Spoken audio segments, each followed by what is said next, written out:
sa mga pagkakakilanlan. At ang pagbabang kultura ay nakakatulong sa paghubog ng pagkakakilanlan ng isang pangkat o isang individual.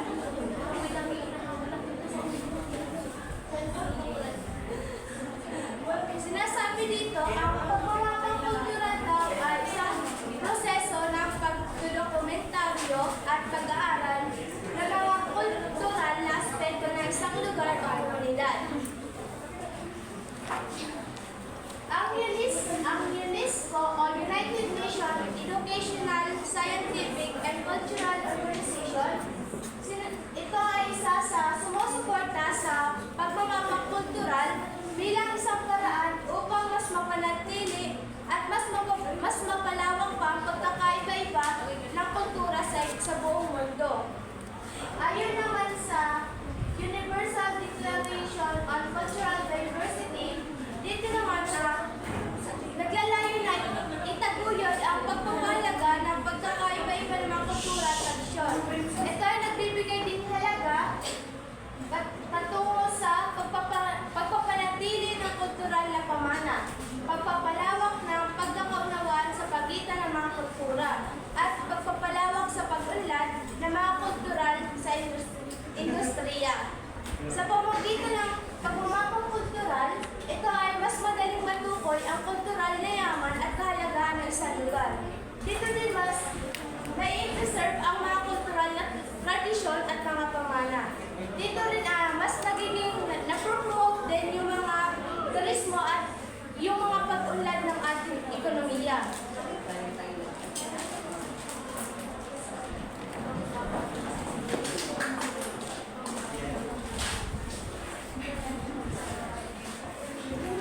Sabi dito, studies ay isang nagsusuri ng mga uso kung baga tinitingnan nila yung mga nangyayari sa ating lipunan.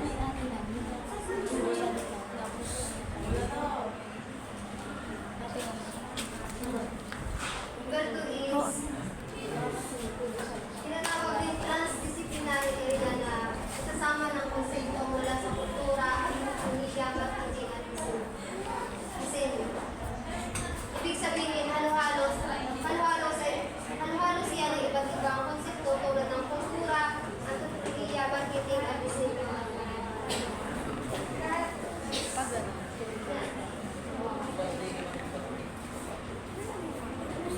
Mga layunin ng trend studies, komentaryo ng mga pananaliksik. Una ay maunawaan ang mga pag-ugaling panlipunan.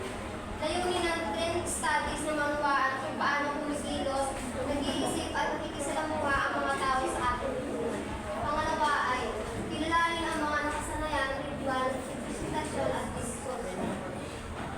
Ibig sabihin, layunin ng trend studies na tukuyin at pag-aralan ang mga gawain, tradisyon at paraan ng pakikisalamuha ng mga tao pati na rin kung paano nila pinapahayag ang kanilang sarili sa ating lipunan. Pangatlo, suriin ang likod ng mga pagbabago sa kultural.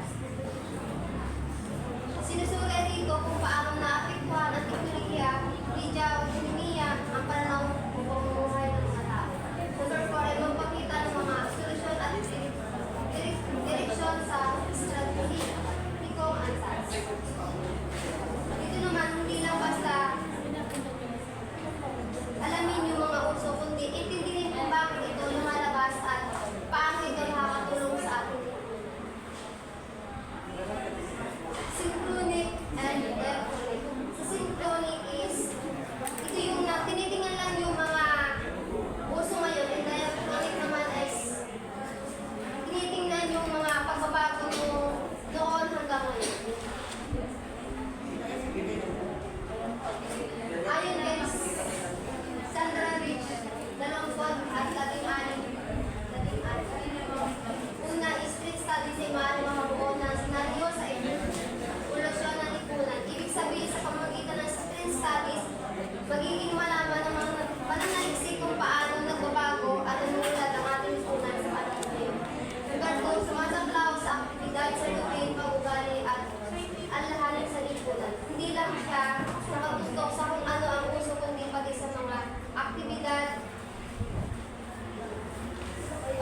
sitwasyon, hindi sa mga